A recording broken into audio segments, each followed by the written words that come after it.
ایک صاحب قربانی کے بارے میں پوچھنے لگے، قربانی کے بارے میں، یہ ابھی قربانی آنے والی ہے نا، تو اس میں بھی یہی اعتراضات، یار اتنا پیسہ غریبوں کو کھلا دیا جاتا ہے بھائی، ایک ایک گھر میں 2-2 لاکھ 1.5 لاکھ 1 لاکھ کی قربانی ہو رہی ہے، ایک جانور کٹتا ہے نا اور اس کا گوشت 3-4 دن میں کباب بنا کے کھا پی کے ختم. اتنا پیسہ اگر ہم IMF کو دے دیتے تو ہمارا اتنا قرضہ ادا ہو جاتا. اتنا پیسہ اگر ہم جہیز کے لیے جمع کر لیتے، لاکھوں بچیوں کی شادیوں کا انتظام، بولتے کیوں نہیں بھائی، ہو جاتا. اتنا پیسہ اگر ہم ڈیم کے لیے جمع کرتے، ڈیم نے تو پھر بھی، یہ غلط ہو گئی مثال، واپس لے رہا ہوں واپس. اور کیا ہو سکتا ہے؟ بس یہ 2 ہی چیزیں ہو سکتی ہیں. بہرحال بہت کچھ ہو سکتا تھا نا. اتنا پیسہ ہم اپنے بچوں کی پڑھائیوں پہ لگا دیتے تو بچے، ہمارے ملک سے جہالت کا خاتمہ ہو جاتا. اتنا پیسہ یوں کر دیتے تو یوں ہو جاتا، یوں کر دیتے. اور اگر چلو گوشت ہی میں خرچ کرنا تھا، بھائی علماء کہتے ہیں نا غریبوں کو گوشت کھانے کو مل رہا ہے، تو اتنا پیسہ گوشت خرید کے اسٹاک کر دیتے اور پھر پورے سال آرام سے تقسیم ہوتے. یعنی گورنمنٹ یہ اعلان کرتی، بھائی قربانی کی مد میں سب اتنے پیسے جمع کرائیں، 50,000 ہم کرا دیتے، 1 لاکھ رفیع بھائی کرا دیتے، 1.5 لاکھ فلاں کرا دیتا، اور یہ کرا کے گورنمنٹ یا کوئی کمیٹی بن جاتی جو کہتی اب ہم ایک دن میں نہیں بلکہ پورے سال میں ڈیوائیڈ کر کے جانور ذبح کر کے غریبوں میں بانٹتے رہیں گے. اس سے غریبوں کو فائدہ زیادہ ہوتا. بھائی 3 دن میں ہی آپ نے لاکھوں کروڑوں جانور کاٹ دیے، اس میں تو ضائع بھی بہت ہوتا ہے نا. ارے اس کو اسٹور کر کے، بھائی یہ گائے مفتی صاحب کی ہے، یہ گائے فلاں کی ہے، یہ گائے فلاں کی ہے، اب یہ بس اللہ کے نام پہ ہو گئی ہے، اب بوقت ضرورت بقدر ضرورت جب ضرورت ہوگی یہ گائے کٹتی رہے گی، راشن بٹتا رہے گا غریبوں میں. یہ 3 دن کے اندر ہی کیوں؟ 3 دن کے اندر اتنا جانور جب آپ کاٹتے ہیں تو فائدے کے بجائے نقصان، بولو نا، زیادہ ہوتا ہے. معاشی لحاظ سے جانور کے گوشت کی قیمت بہت زیادہ اوپر چڑھتی ہے، جو ظاہری کیلکولیشن بتاتی ہے، حقیقت تو اللہ ہی جانتا ہے. ارے مجھے ایک بات بتاؤ نا یار، یہ بات بھی سمجھانا کوئی مشکل کام ہے؟ دیکھو آپ کے پاس 3 لاکھ روپے پڑے ہوئے ہیں یا 2 لاکھ روپے پڑے ہوئے ہیں، ماہرین معیشت کیا کہتے ہیں؟ وہ 2 لاکھ ایک دن میں خرچ کر لو یا پورے سال ڈیوائیڈ کر کے خرچ کرو. زیادہ بہتر کون سا کیا عمل ہے؟ پورے سال ڈیوائیڈ کرو. ایسا ہی ہے نا. تو آپ کے پاس اتنے جانور، کروڑوں گائے، بیل، بکرے، دمبے موجود ہیں، تو ماہر معیشت کہیں گے کہ 3 دن کے اندر کاٹ کے ان کے کباب بنا کے کھا جانا اس سے بہتر ہے کہ ان کو پورے سال میں ڈیوائیڈ کر دو. کچھ محرم میں کٹیں گے، کچھ سفر میں کٹیں گے، کچھ ربیع الاول میں کٹیں گے. اس سے گوشت کی قیمت بھی کیا رہے گی؟ ہمارے کنٹرول میں رہے گی. وافر مقدار میں غریبوں کو گوشت بھی ملتا رہے گا. عقل تو یہی کہتی ہے.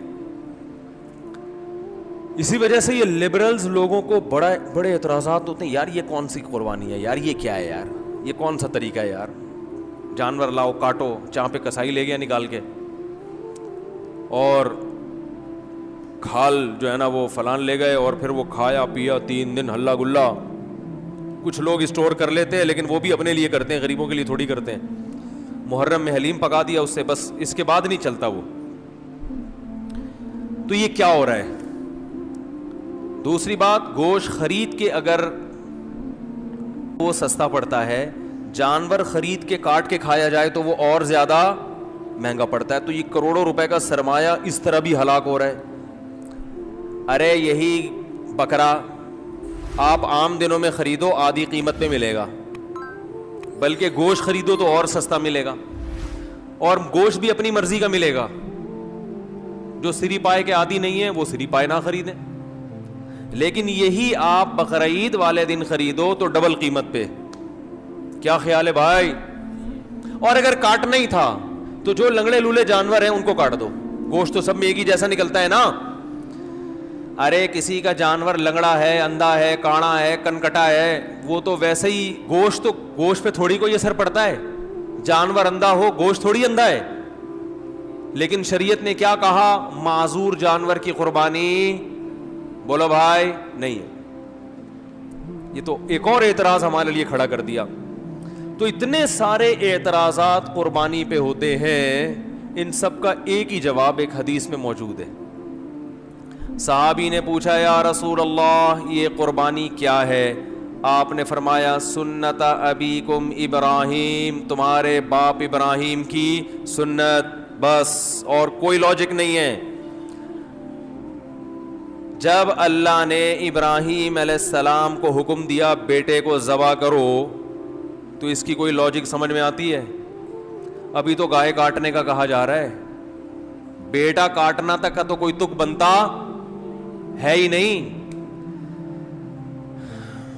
بھائی بیٹے کو کاٹنے کا حکم دیا جائے, یہ کسی لبرل کو آپ سمجھا سکتے اس کی حکمت ہے؟ بھائی اقوام متحدہ کو قائل کر سکتے ہو کہ بیٹا کاٹنا بھی اس کی کوئی تک بنتا ہے اس کا؟ وہ مانیں گے؟ ہے بھائی کسی کو بھی بٹھا کے سمجھاؤ یار فلاں کو اللہ نے حکم دیا بیٹا کاٹو, تو آپ فوراً کہو گے یار ہو سکتا ہے وہ بیٹا چور ہو معاذ اللہ, یا وہ بیٹا اتنا بڑا مجرم ہو کہ اس نے کئی لوگ کاٹ چکا ہو. تو اب باپ کو کہا جا رہا ہے اس بیٹے کو کاٹو تاکہ مزید لوگ نہ کٹیں, ڈاکو ہو, چور ہو, ہے نہ بھائی. وہ بیٹا بھی کون ہے؟ اسماعیل پیغمبر کا بیٹا, اور جس کے بارے میں بشارت دی گئی تھی کہ بطور انعام کے دیا جا رہا ہے آپ کو, آپ کی قربانیوں کا صلہ ہے یہ بیٹا, بطور گفٹ, جس کے اچھا ہونے میں دو رائے نہیں ہو سکتی. ایسے بیٹے کے بارے میں حکم دیا جا رہا ہے ابا کو کہ اس بیٹے کو کیا کر دو؟ ذبح کر دو. آپ کہہ سکتے ہیں ہو سکتا ہے بچے کا امتحان لیا جا رہا ہو کہ یہ بچہ کتنے پانی میں ہے, کاٹنے کا اصل حکم نہ ہو بلکہ اللہ دیکھنا چاہ رہے ہو کہ بچہ آگے سے رسپانس کیا کرتا ہے. تو بچے نے جواب کیا دیا تھا؟ یا ابت افعل ما تؤمر, اے ابا جو کہا گیا ہے عمل کر لیں. تو بچہ ایگزام میں کامیاب ہو گیا, اب اللہ کہتے ہیں بس نہیں کاٹیں. ہے بھائی تو جیسے ابراہیم علیہ السلام کو حکم دیا اپنے بیٹے کو کاٹیں, اس کی لاجک کچھ بھی نہیں ہے سوائے اس کے کہ ابراہیم بھی اللہ کے, بیٹا بھی اللہ کی مخلوق پہلے ہے, ابراہیم کا بیٹا بعد میں. تو اللہ کہہ سکتا ہے بھائی میں تو ویسے بھی کسی کو کسی وقت موت دے سکتا ہوں, آپ نہیں کاٹیں میں کسی اور حادثے سے ہلاک کر دوں. یہ تو مجھے اختیارات ہے نا, دیا بھی تو میں نے. یہ ثابت کرنے کے لیے کہ ابراہیم تو میرا بندہ ہے اور تیرا بیٹا بھی میرا غلام ہے. غلام کو جب حکم دیا جاتا ہے تو اس کے پاس کیوں کا آپشن نہیں ہوتا, بس یہ ثابت کرنے کے لیے کاٹو. تو ہمیں حکم دیا جا رہا ہے کہ بیٹے مت کاٹو بلکہ بیٹے تو مزید پیدا کرو, نسل بڑھانے کا حکم ہے نا. لیکن بیٹے کے بدلے میں جانور کاٹو, اور اس جانور پہ جو اعتراضات ہوں کہ کیوں کاٹنے کا حکم دیا جا رہا ہے, اتنے پیسے سے غریب کی شادی کرا دیتے. ایک تو غریب کی جب بھی مثال آتی ہے شادی کی آتی ہے بیچارے کی مثال, کیونکہ غریب کے ہر مسئلہ حل ہوتا ہے, شادی نہیں ہوتی بیچارے کی. غریب کو روٹی بھی مل جاتی ہے, لوگ زکوٰۃ فطرہ دے دیتے ہیں غریبوں کو, میں نے دیکھا ہے, بلکہ دیتے ہی غریبوں کو ہیں, تلاش کر کر کے غریبوں کو دیتے ہیں. ہر کام علاج بھی ہو جاتا ہے. غریب کا مسئلہ اٹکتا کہاں ہے؟ رشتہ لینے جائے گا, جتنا بھی ترس آ رہا ہو نا آپ کو, آپ بولے گا بھائی تو یہ 1 لاکھ مزید لے لے, پتلی گلی سے نکل یہاں سے, بیٹی نہیں دوں گا. تو غریب کے سارے مسائل کہاں کے کھڑے ہوتے ہیں. اس لیے میں مثال دیتا ہوں, غریب کی شادی نہیں ہوتی اس کی بیچارے کی, رشتہ نہیں دیتا کوئی, تو غریب بھی نہیں دے رہے ہوتے. کمال کی بات یہ غریب بھی نہیں دے رہے ہوتے اس کو. تو اس لیے میری زبان سے نکلتا ہی یہی لفظ ہے ہمیشہ. کیا بات کر رہا تھا میں؟ ہاں تو میں یہ کر رہا تھا کہ لوگ کہہ سکتے تھے کہ یہ جو تم نے 1.5-2 لاکھ کا بیل خریدا ہے, اس سے کسی غریب کی شادی کرا دیتے, یا کھانا کھلا دیتے, یا کسی غریب بچی کو جہیز دے دیتے, یا فلانا کر دیتے, تو ڈمکانا کر دیتے. تو آپ ان سے بولو بھائی جب ابراہیم علیہ السلام کو اللہ نے حکم دیا تھا بیٹے کو ذبح کرو, تو ابراہیم علیہ السلام بھی اس قسم کے اشکال اگر کر لیتے تو وہ اللہ کے خلیل نہ بنتے, وہ معاذ اللہ نقل کفر شیطان کے دوست بن جاتے. تو آپ مجھے بھی شیطان کا دوست بنانے کی کوشش نہ کریں. اللہ نے حکم دیا کہ کاٹو تو میں کیا کروں گا, کاٹوں گا. اور حج میں تو اس سے بھی زیادہ عجیب معاملہ ہوتا ہے. یہاں تو ہم گوشت کھا بھی لیتے ہیں, کھلا بھی دیتے ہیں. مینا میں جو کروڑوں لاکھوں جانور ذبح ہوتے ہیں وہ تو بیچارے اکثر ضائع ہو جاتے ہیں.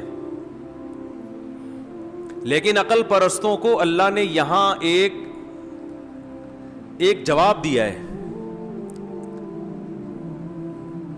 کہ تم جو یہ فلسفے کیلکولیٹر لے کے بیٹھتے ہو نا کہ اتنے جانور اگر یوں ایکچولی یوں ہو جاتا تو ہر سال اگر کٹتے تو ایکچولی گوشت کی قیمتیں کنٹرول میں رہتی ہیں, اور ایکچولی یوں ہوتا اور اس سے اتنے غریبوں کے پیٹ بھر جاتے اور اس سے تو جانور ختم ہوتے ہیں. تو اللہ نے ابراہیم علیہ السلام کی سنت میں بتا دیا کہ ابراہیم نے اپنے بیٹے کو ذبح کرنے کے لیے لٹایا تھا نا, تو سب سے زیادہ نسل چلی کس کی ہے, اسماعیل کی, اور برکت کس میں ہوئی, اسی بیٹے میں. آئی بات سمجھ میں؟ کوانٹٹی کے لحاظ سے بھی اور کوالٹی کے لحاظ سے بھی. آج بھی دنیا میں خاندان افرادی قوت کے لحاظ سے سب سے زیادہ سید ہیں دنیا میں, جن کو شاہ بھی کہا جاتا ہے, سید بھی کہا جاتا ہے, افرادی لحاظ سے بھی. اور روحانی اعتبار سے سید الانبیاء محمد صلی اللہ علیہ وسلم اللہ نے حضرت اسماعیل کی اولاد میں پیدا کیے. تو پتا چلا کہ بھائی جو اللہ کے لیے کٹے گا بڑھے گا بھی, بولو نا وہی. کتے تو 12 بچے دیتے ہیں اور کئی سال ہو گئے KMC والے نہیں مار رہے, پھر بھی اتنے نہیں ہوئے ہیں بھائی, یہ تو اللہ کا فضل ہو گیا. لیکن گائے, بیل, بکرے, دمبے روزانہ کروڑوں کی تعداد میں کٹتے ہیں, اتنے کہ ہمارے تصور سے جب بھی شنواری جاؤ گے 8-10 بکرے لٹکے ہوئے نظر آئیں گے آپ. ہر ہوٹل پہ یہی ہے. او بھائی سال میں ایک بچہ دیتی ہے بکری یار, گروتھ ریشو کیا ہے, ایک بچہ سال میں. کٹ روزانہ رہا ہے, روزانہ. کمیلا جاؤ نا کبھی, کراچی کے کمیلے جاؤ, روزانہ بچڑے 2 دانت کے وہ لائن لگی ہوئی ہوتی ہے. او بھائی یہ تو 2 سال میں ایک پیدا ہوتا ہے. یہ مرغیوں کی طرف 24-24 انڈے تھوڑی دیتی ہیں بکریاں اور گائے کہ 24-24 بھینسیں نکل رہے ہیں اس میں سے. اتنا کٹ رہا ہے, اتنا کٹ رہا ہے, اتنا کٹ رہا ہے. اور پھر بقرعید کے 3 دنوں میں دیکھو, اور پھر حج میں دیکھو, ختم ہونے کا نام بولو بھائی نہیں لے رہا. یہ ہے کوانٹٹی کے اعتبار سے برکت, اور کوالٹی کے اعتبار سے برکت دیکھو.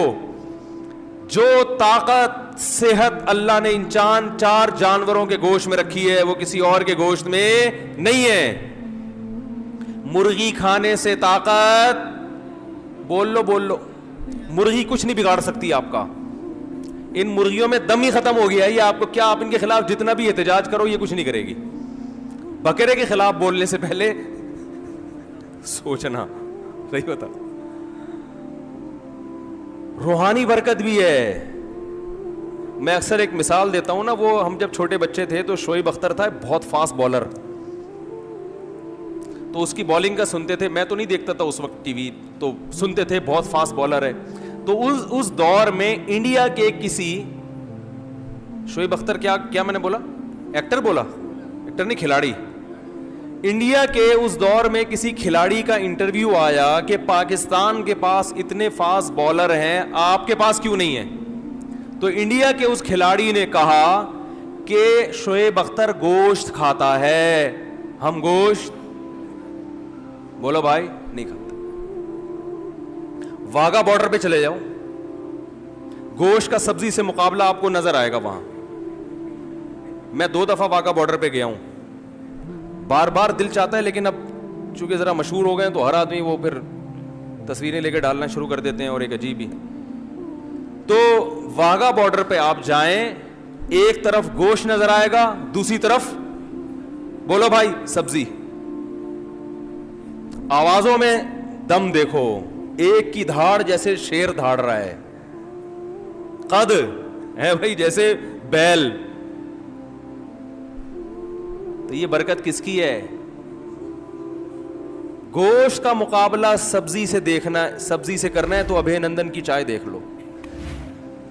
ایک سبزی کھا کر اڑا تھا ہے بھائی ہوا میں، اور ایک بولتے کیوں نہیں یار، اس میں تو کوئی کچھ نہیں، کوئی پابندی نہیں ہے یار، آپ تو گوشت کھاتے ہو نا. ایک نے سبزی کھائے تھے ٹماٹر، جس پہ پھر ہم پہ پابندی لگائے گی کہ ٹماٹر پہ پابندی لگا رہے ہیں ہم، لگا دو پابندی، گائے پہ پابندی نہ لگانا. انڈیا نے دھمکی دی تھی نا ہم تمہارے ٹماٹر بند کر دیں گے، تو ہمارے ہاں تو ٹومیٹو کیچپ میں ٹماٹر نہیں ڈلتا،